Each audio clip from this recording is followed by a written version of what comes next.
Le musée d'art sacré de Dijon est également un sacré musée. En effet, il est abrité par un véritable édifice cistercien. Si vous pensez ne pas le connaître, il suffit de vous en remettre à vos yeux qui ne peuvent manquer sa rotonde tout de verre vêtu. Qui n'a pas aperçu ce dôme qui émerge des toits de la ville de Dijon, quel que soit l'endroit où se trouve l'observateur, pour peu que l'on soit un peu sur un point en élévation.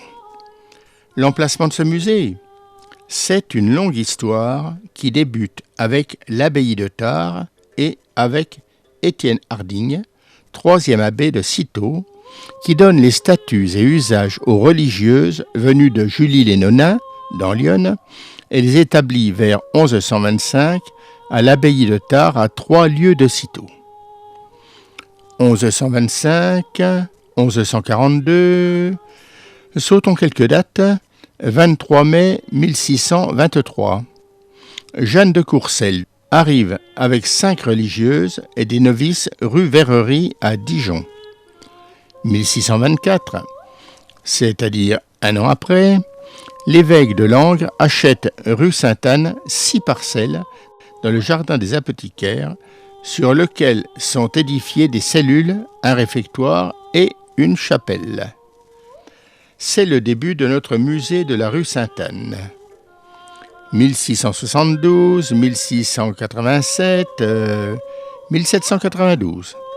Le temps s'écoule et notre histoire pourrait très bien se raconter, mais nous la reporterons à une prochaine fois. Après le départ des religieuses en septembre 1792, le site est divisé en 7 lots, de façon à pouvoir faciliter la vente de ce monastère comme bien national. Ensuite, une caserne s'installe sur les lieux, ce qui n'est pas sans conséquence sur la dégradation des bâtiments. Mais arrivons à 1955.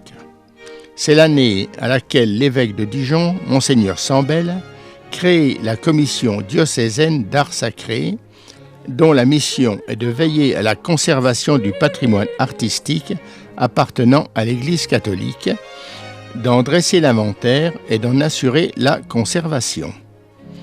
En 1970, le chanoine Jean Marillet devient conservateur des antiquités et objets d'art et rejoint en 1973 cette commission diocésaine. Les visites dans les églises du diocèse révèlent un état d'urgence. De nombreuses œuvres d'art sont en danger en raison de la négligence, de la vulnérabilité des édifices et des conditions atmosphériques trop souvent déplorables. Ainsi se forge peu à peu l'idée de rassembler ces objets pour les sauver. C'est vraiment le début d'un musée dont le fonds constitutif viendrait des collections du musée des Beaux-Arts, du musée archéologique et des églises de Dijon. Ce travail a permis d'atteindre un total de 2450 objets aujourd'hui.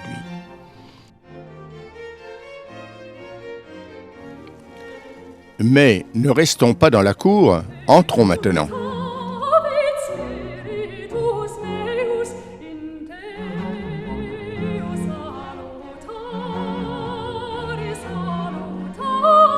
Nous sommes immédiatement accueillis par un hôtel à baldaquin abritant le groupe de la Visitation sous un dais.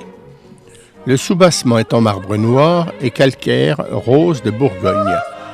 Le baldaquin hexagonal en forme de lanterne est composé de 6 colonnes en marbre noir dont la base et les chapiteaux corinthiens sont en bronze doré. Le tabernacle, dont la porte est en bois sculpté et doré, est orné du motif de la Vierge à l'Enfant sur un socle soutenu par 3 têtes d'anges ailées et environné d'une nuée habitée de 11 têtes d'anges ailées également.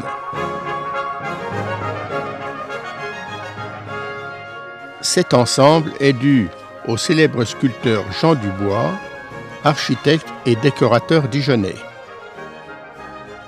En face de l'entrée se trouve un autel baroque de 1769, des plus intéressants.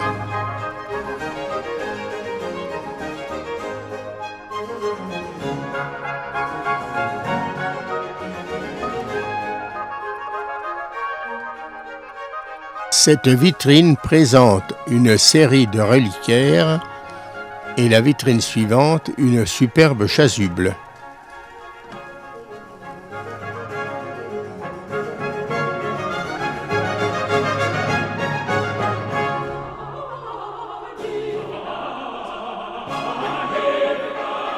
Une autre salle contient sous vitrine tous les objets du culte, crucifix, finement décorés d'émaux, calices, allant du XIIIe au XIXe siècle.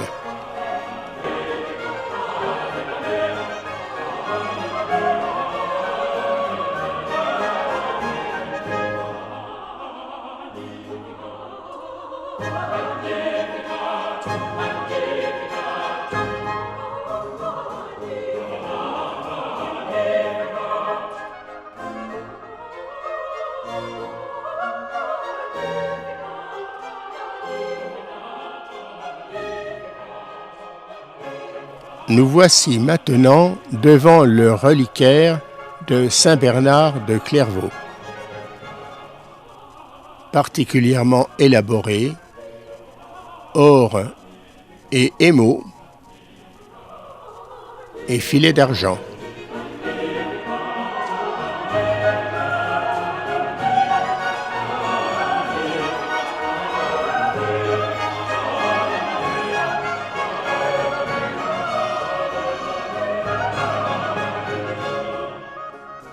Le musée présente également une importante collection de Vierges à l'Enfant. Cette statue de Saint-Éloi, en pierre calcaire du XVe siècle, provient de l'église de Vevey-sur-Ouche. Faisons maintenant un gros plan sur l'antépendium de l'autel baroque. On peut également apprécier la délicatesse du visage de l'ange ainsi que son attitude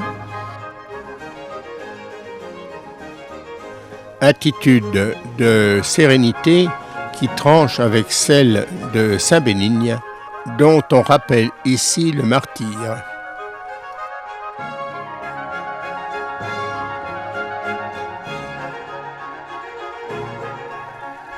Le petit roi de grâce est également présent dans ce musée.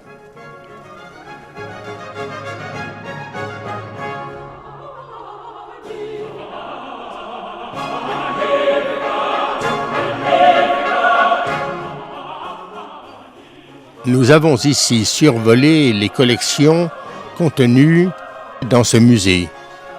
Il faut bien évidemment venir pour en découvrir toute la richesse et toute la diversité.